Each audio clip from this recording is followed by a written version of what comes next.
தமிழ்நாடு அரசு தரப்பிலிருந்தும் மத்திய அரசு தரப்பிலிருந்தும் வெவ்வேறு பணியிடங்களுக்கான அறிவிப்புகள் வெளியாக இருக்கு.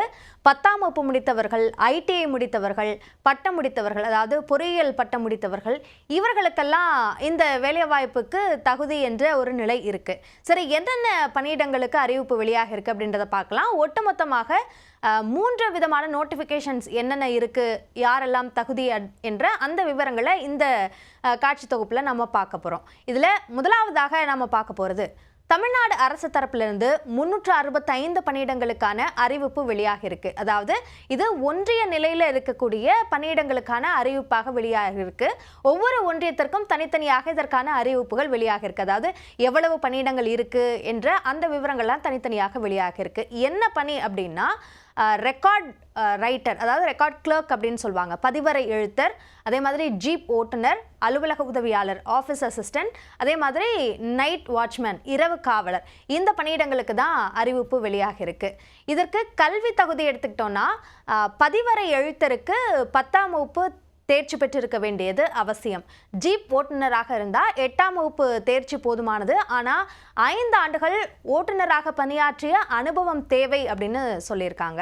அடுத்ததாக அலுவலக உதவியாளர் பணியிடத்திற்கு 8ஆம் வகுப்பு தேர்ச்சி பெற்றிருக்க வேண்டும். கண்டிப்பாக சைக்கிள் ஓட்ட தெரிஞ்சிருக்கணும் அப்படின்னு குறிப்பிட்டிருக்காங்க. இரவு காவலராக இருந்தால் இதுதான் தகுதி, கல்வி தகுதி அப்படின்னு எதுவும் குறிப்பிடலை. ஆனால் எழுதவும் படிக்கவும் தெரிஞ்சிருக்கணும் அப்படின்னு சொல்லியிருக்காங்க. வயது வரம்பை பொறுத்த வரைக்கும் பொது பிரிவினராக இருந்தால் குறைந்தபட்ச வயது 18, அதிகபட்சம் 32 வரைக்கும். பிசி முஸ்லிம், எம்பிசி இந்த பிரிவை பொறுத்த வரைக்கும் அவர்களுக்கு 18லேருந்து வயது உச்சவரம்பு 34ஆக நிர்ணயம் செய்யப்பட்டிருக்கு. எஸ்சி, எஸ்சிஏ, எஸ்டி இந்த பிரிவுகளைச் சேர்ந்தவர்களுக்கான வயது உச்சவரம்பு 37. இது எல்லா பணியிடங்களுக்கும். ஜீப் ஓட்டுநருக்கு மட்டும் இன்னும் கூடுதலான வயது வரம்பு எஸ்சி, எஸ்சிஏ, எஸ்டி பிரிவுக்கு இருக்கு. அதாவது 18லேருந்து 42 வயது வரைக்கும் அவர்கள் விண்ணப்பிக்க முடியும் என்று அறிவிக்கப்பட்டிருக்கு. ஊதியத்தை பொறுத்த வரைக்கும் பதிவரை எழுத்தராக இருந்தால் 15,900 ரூபாயிலிருந்து 58,500 ரூபாய் வரைக்கும் ஊதியம் கிடைக்க வாய்ப்பு இருக்கு. ஜீப் ஓட்டுநராக இருந்தால் 19,500 ரூபாயிலிருந்து 71,900 ரூபாய் வரைக்கும் ஊதியம் கிடைக்க வாய்ப்பு இருக்கு. அலுவலக உதவியாளராக இருந்தால் 15,700 ரூபாயிலிருந்து 58,100 ரூபாய் அளவுக்கு அதே ஊதியம் தான் இரவு காவலருக்கும் வழங்கப்படும் அப்படின்னு சொல்லியிருக்காங்க. செலெக்ஷன் ப்ராசஸ் என்ன அப்படின்னா, இதற்கு குறிப்பிட்டு எழுத்து தேர்வு அப்படின்னு எதுவும் சொல்லப்படலை. ஆனால் நேரடியாக என்ன பண்ணுறீங்க, எப்படியா உங்களுக்கு அந்த வேலை தெரியுமா, அதற்கு நீங்கள் சரியான நபரா அப்படின்றத தெரிந்து கொள்ளும் வகையிலான நேர்காணல் நடைபெறுவதற்கு வாய்ப்பு இருக்குது அப்படின்னு எதிர்பார்க்கப்படுது. விண்ணப்ப அவகாசத்தை பொறுத்த வரைக்கும் செப்டம்பர் 1ஆம் தேதியிலிருந்து 30ஆம் தேதி வரைக்கும் விண்ணப்பிக்கலாம். விண்ணப்பிக்கிறதுக்கான இணையதளம் www.tnrd.tn.gov.in இந்த இணையதளத்தில் நம்ம விண்ணப்பிக்கலாம். அடுத்ததாக மத்திய அரசு தரப்பிலிருந்து 2 விதமான நோட்டிஃபிகேஷன்ஸ் இருக்கு. இதுல தமிழ்நாட்டிலேயும் வேலை பார்க்கறதுக்கான வாய்ப்புகள் இருக்கு. அந்த வகையில் உளவுத்துறையில் இருக்கிற வேலைவாய்ப்பு, இதற்கு 10ஆம் வகுப்பு படித்திருந்தாலே போதும். என்ன பணி அப்படின்னா பாதுகாப்பு உதவியாளர், அதாவது செக்யூரிட்டி அசிஸ்டண்ட்ல மோட்டார் டிரான்ஸ்போர்ட் அப்படின்னு குறிப்பிடுறாங்க. எளிமையாக புரிஞ்சுக்கணும்னா ஓட்டுநர். மொத்தமாக 455 பணியிடங்கள் இருக்கு. இதில் ஒவ்வொரு ஜோன்லையும் எவ்வளவு பணியிடங்கள் இருக்கு அப்படின்றது தனித்தனியாக கொடுக்கப்பட்டிருக்கு. அந்த வகையில் சென்னையில் மட்டும் 11 இடங்கள் இருக்கு அப்படின்னு குறிப்பிட்டிருக்காங்க. ஊதியத்தை பொறுத்த வரைக்கும் 21,700 ரூபாயிலிருந்து 69,100 ரூபாய் வரைக்கும் கிடைக்கிறதுக்கு வாய்ப்பு இருக்கு. அதாவது அடிப்படை ஊதியம் என்பது நான் முதலில் சொன்ன தொகை, அதற்கு பிறகு மற்ற பெனிஃபிட்ஸ் எல்லாம் சேர்த்து அந்த 69,000 ரூபாய் வரைக்கும் கிடைப்பதற்கான வாய்ப்பு இருக்கு அப்படின்னு சொல்லப்பட்டிருக்கு. கல்வி தகுதியை பொறுத்த வரைக்கும் 10ஆம் வகுப்பு தேர்ச்சி போதும். ஓட்டுநர் உரிமம் நிச்சயமாக இருக்கணும். அது அதாவது லைட் மோட்டார் வெஹிக்கல் அப்படின்னு சொல்லுவோம் இல்லையா, இலகுரக வாகனங்கள், அதற்கான ஓட்டுநர் உரிமம் இருந்தாலே போதுமானது. வாகன சரிபார்ப்பு, அதாவது ஒரு மெக்கானிசம், வாகனத்தோட மெக்கானிசம் தெரிஞ்சிருக்கணும். ஒருவேளை சின்ன பிரச்சனை ஏதாவது ஏற்பட்டால் அதை சரிபார்க்க தெரிஞ்சிருக்கணும் அப்படின்னு சொல்கிறாங்க. ஓராண்டு அனுபவம் ஓட்டுநராக இருந்திருக்கணும் அப்படின்றது குறிப்பிடப்பட்டிருக்கு. அதே மாதிரி எந்த மாநிலத்திலேருந்து, இப்போ நான் சென்னை அப்படின்னு குறிப்பிட்டேன் இல்லையா, அப்படியாக இருந்தால் அங்கே டொமிசைல் சர்டிஃபிகேட், அதாவது குடியிருப்பு சான்று அவசியம் அப்படின்னு சொல்கிறாங்க. வயது வரம்பை பொறுத்த வரைக்கும் பொது பிரிவினராக இருந்தால் குறைந்தபட்சம் 18, அதிகபட்சம் 27 வயது. ஒருவேளை எஸ்சி, எஸ்டி பிரிவினராக இருந்தால் 5 ஆண்டுகள் வரைக்கும் வயது வரம்புல தளர்வு இருக்கு. ஓபிசி பிரிவை பொறுத்த வரைக்கும் 3 ஆண்டுகள் வரைக்கும் தளர்வு இருக்கு. மாற்றுத்திறனாளிகள் இதற்கு விண்ணப்பிக்க முடியாது. அதே மாதிரி செலெக்ஷன் ப்ராசஸ் எடுத்துக்கிட்டோம்னா 2 நிலை இருக்கு. முதல் நிலையை பொறுத்த வரைக்கும் எழுத்து தேர்வாக நடத்தப்படும். அது ஆன்லைன் வழியில் நடத்தப்படும் அப்படின்னு சொல்லியிருக்காங்க. முக்கியமாக கால் மதிப்பெண் நெகட்டிவ் மார்க் இந்த தேர்வில் இருக்குது அப்படின்னு சொல்லியிருக்காங்க. 2ஆம் நிலையை பொறுத்த வரைக்கும் டிரைவிங் டெஸ்ட், உங்களுக்கு வாகனத்தை ஓட்ட தெரிஞ்சிருக்கா அப்படின்றத டெஸ்ட் பண்ணுறதுக்கான அந்த நேர்முக தேர்வு மாதிரி, அதாவது ப்ராக்டிக்கல் டெஸ்ட்டுன்னு சொல்லலாமே, அப்படி வச்சுக்கலாம். ஸோ இந்த 2 நிலைகள்லையும் நீங்கள் என்ன மதிப்பெண் எடுக்கிறீங்க அப்படின்ற அந்த அடிப்படையில் தான் மெரிட் லிஸ்ட்டை தயார் பண்ணி ஆட்களை தேர்வு செய்வாங்க. விண்ணப்ப அவகாசம் செப்டம்பர் 6ஆம் தேதியிலிருந்து 28ஆம் தேதி வரை.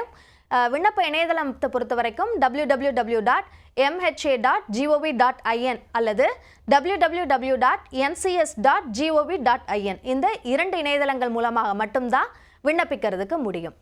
அடுத்ததாக நாம பார்க்கறது, திருச்சியில் இருக்க பெல் நிறுவனத்தில் ஊதியத்தோட பயிற்சி பெறுவதற்கான வாய்ப்பு. அதாவது இது அப்ரெண்டிஸ்ஷிப் அப்படின்னு சொல்லுவாங்க இல்லையா, ஸ்டைஃபன் கொடுப்பாங்க. அந்த அடிப்படையிலான ஒரு வாய்ப்புக்கு இப்போ நோட்டிஃபிகேஷன் வெளியாகிருக்கு. ஒட்டுமொத்தமாக 760 இடங்கள் இருக்கு. அதாவது ட்ரேட் அப்ரெண்டிஸ் அவர்களுக்கு 550 இடங்கள் இருக்கு. டெக்னீஷியன் அப்ரெண்டிஸ் அப்படின்றதுக்கு 90 இடங்கள் இருக்கு. கிராஜுவேட் அப்ரெண்டிஸ்க்கு 120 இருக்கு. அப்போ ட்ரேட் அப்ரெண்டிஸ்க்கு தான் அதிகமான பணியிடங்கள் இருக்கு அப்படின்றத பார்க்க முடியுது. கல்வி தகுதியை பொறுத்த வரைக்கும் ஒவ்வொன்றுக்கும் தனித்தனியாக இருக்கு. இப்போ கிராஜுவேட் அப்ரெண்டிஸ்லேயே இன்ஜினியரிங்க்கு பொறியியல் பட்டம் முடிச்சிருக்கணும்னு சொல்றாங்க. கிராஜுவேட் அப்ரெண்டிஸ்க்கு அக்கௌண்டன்சி, அதாவது பிகாம் முடிச்சிருக்கணும். அதே மாதிரி கிராஜுவேட் அப்ரெண்டிஸ்லேயே ஹெச்ஆருக்கு வந்து ஏதோ ஒரு பிஏ படிச்சிருந்தால் போதும் அப்படின்னு சொல்லப்பட்டிருக்கு.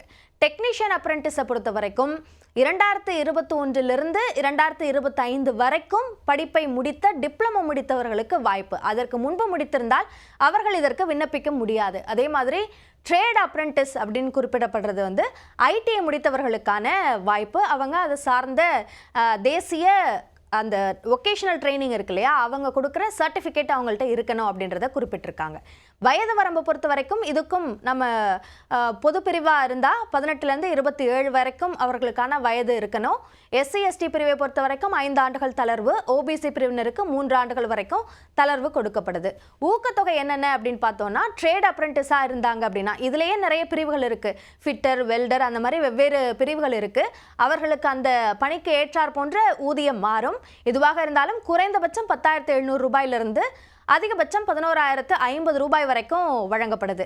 டெக்னீஷியன் அப்ரெண்டிஸாக இருந்தால் மாத ஊக்கத்தொகை 11,000 ரூபாய். கிராஜுவேட் அப்ரெண்டிஸாக இருந்தால் மாத ஊக்கத்தொகை 12,000 ரூபாய். இது ஊதியம் கிடையாது, ஊக்கத்தொகை அப்படின்னு தான் எடுத்துக்கணும். இதில் முக்கியமாக கவனிக்க வேண்டிய ஒரு விஷயம் என்ன அப்படின்னா, இந்த பயிற்சி ஓராண்டிற்கு வழங்கப்படுது. அதற்கு ஏற்றார் பண்ற நீட்டிப்பு சார்ந்த விஷயங்கள் எல்லாம் நோட்டிஃபிகேஷனில் குறிப்பிட்டிருக்காங்க.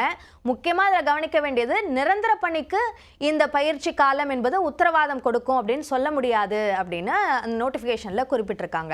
விண்ணப்ப அவகாசத்தை பொறுத்த வரைக்கும் ஆகஸ்ட் 28லேருந்து செப்டம்பர் 15ஆம் தேதி வரைக்கும் விண்ணப்பிக்க முடியும்.